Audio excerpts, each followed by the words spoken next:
Yuki Tsunoda's Red Bull Racing debut didn't deliver the Japanese Grand Prix podium finish he dreamed of. In fact, the results were the stuff of nightmares, as he qualified only 15th and failed to score points in 12th place. While Tsunoda's underlying performance was encouraging, this weekend exposed how much work he and Red Bull must do to get him to the level expected of Max Verstappen's teammate.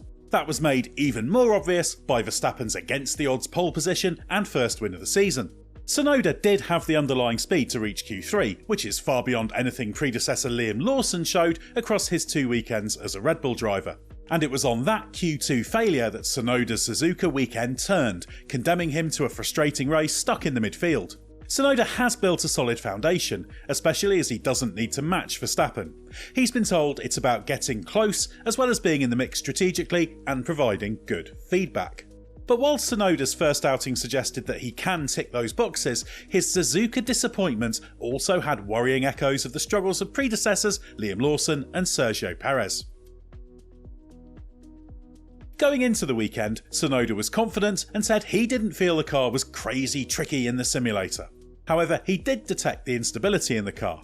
Friday went well, with his showing in FP1 particularly impressive as he lapped just over a tenth off Verstappen's time. But what really caught the eye was the fact Tsunoda was relatively confident in the tricky car. He also made a good impression with his clear communication and worked through various car tweaks such as differential settings and brake balance modifications as he built up speed.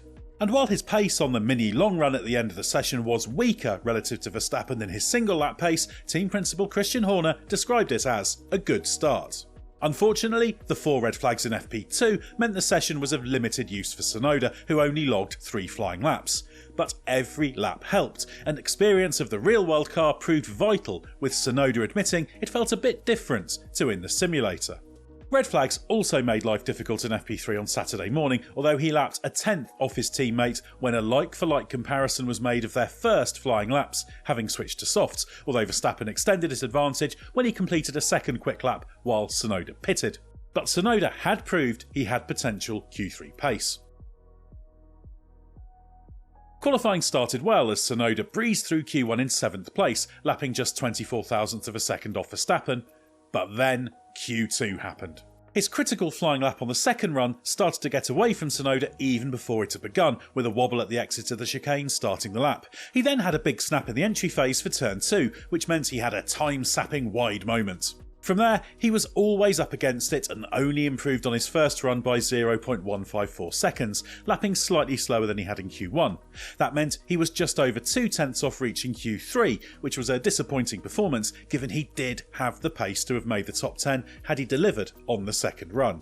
Echoing the phraseology used by predecessor Lawson, Tsunoda talked of how narrow the operating window of the RB21 is. Had the tyres been right for his second Q2 run, then Tsunoda would surely have made it into Q3, and while it's inconceivable he would have been able to get close to Verstappen's majestic pole lap, even a conservative estimate suggests he could have made at least the third row, which would only have required him to lap half a second off Verstappen.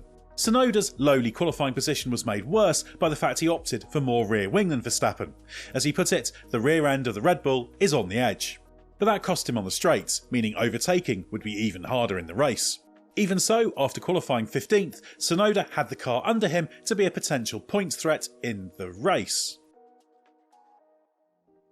The race started well for Tsunoda. He picked up a place even before it started thanks to Carlos Sainz's grid penalty for impeding Lewis Hamilton, and Tsunoda initially had to settle for staying behind Lawson as he had to lift exiting turn 2 to avoid hitting the man he had just swapped seats with. However, he pressured Lawson over the lap, and when the Racing Bulls driver covered the inside into Spoon Curve, he inevitably had a moment thanks to having to take the corner more tightly and ended up a sitting duck mid-corner. Tsunoda was up to 13th. While he was soon into DRS range of Pierre Gasly's Alpine, Tsunoda couldn't challenge. Tsunoda was at least able to undercut his way to gains. He pitted for hard Pirellis at the end of lap 23 after being given the instruction to box opposite, Gasly ahead. Gasly pitted a lap later and emerged behind Tsunoda, while Lawson ran far longer and was therefore out of the picture. Tsunoda's second stint was frustrating, and he couldn't get himself into DRS range of Fernando Alonso's Aston Martin. Tsunoda's pace was also well off teammate Verstappen's, albeit with the caveat he was always in dirty air. Tsunoda was apologetic over the radio on the slowdown lap, but did say after the race he was happy with the performance, if not the results. Horner accentuated the positive after the race, saying Tsunoda has dialed himself into the team and car and tipped his new driver to take a step forward in the coming races. And while Horner sometimes over-accentuates the positive, it's a reasonable position to take. Tsunoda's Suzuka weekend was disappointing. He should have done better on that second run in qualifying and scored points, but more encouraging was the underlying pace is there. And as Scott Mitchell-Malm explains, Tsunoda said after the race that if he had the Suzuka weekend again, he would have done things differently given what he's learned.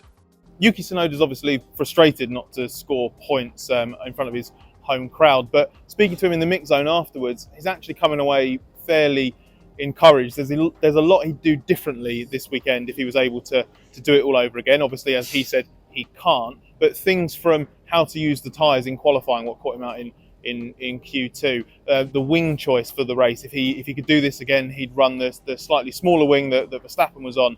Yuki ended up going with the bigger rear wing. He said partly because of the possibility of rain, but also because it was a bit of a messy set of practice sessions for Friday and Saturday, and he didn't want to make a change like that going into qualifying. He was actually quite happy with living with the instability that would come with a smaller rear wing, and says that he would do that differently and go with the smaller wing if he could do the weekend again. So a lot learned. He's very happy with the completing the race distance and the mileage, raring to go for the rest of the triple header starting in Bahrain. Feels that there's a lot he's learned this weekend that he can put into practice, and if anything, he feels he's made more progress this week than he thought he would. So yeah, the results on the surface are obviously poor. Yuki knows that, he's not hiding from that, but he's a bit more encouraged than you might expect for a driver that's just posted those results in front of his home crowd.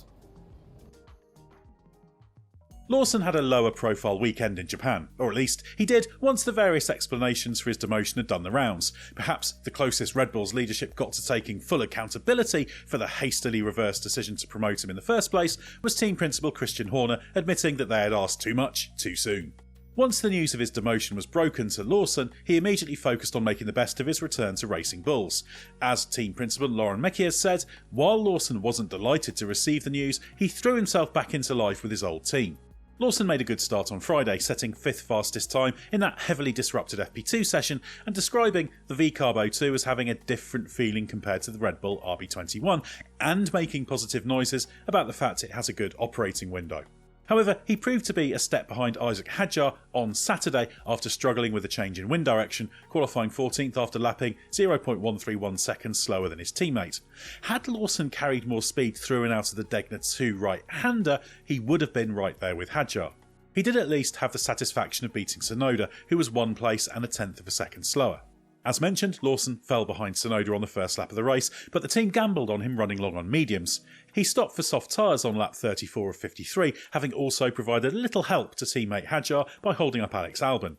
He emerged down in 17th place, which is where he finished. Overall, it was a positive start despite the disappointing result. Like Tsunoda, the weekend would have been very different had Lawson nailed Q2. Lawson has had success at this team before, so there's no doubt he will settle in and there will be better events ahead.